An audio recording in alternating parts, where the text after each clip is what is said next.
Sometimes technology doesn't do what we want it to. In this video, I'll talk about 3 Folio troubleshooting tips. Tip number 1 is to run a system check. One of the first things you'll want to do when you can't get Folio to work is make sure the computer you're using supports all of the Folio functions.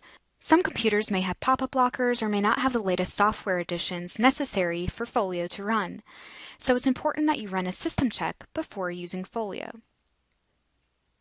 To run a system check, make sure you're in the My Folio area. From there, click the System Check link located in the upper right-hand corner of your My Folio page.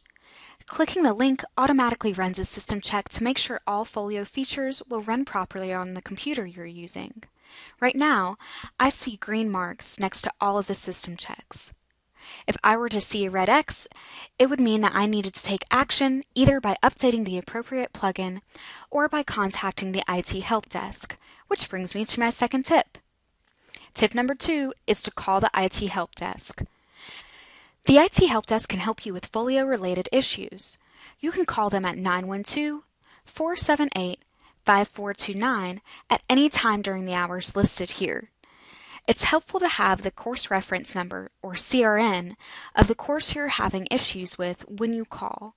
This can be found on your course syllabus or in your student detail schedule in Wings. Tip number 3 is to let your professor know you're having issues before the deadline. Don't wait until after a deadline has passed to contact your professor about your Folio issues. Technological problems are typically not a valid excuse for late work.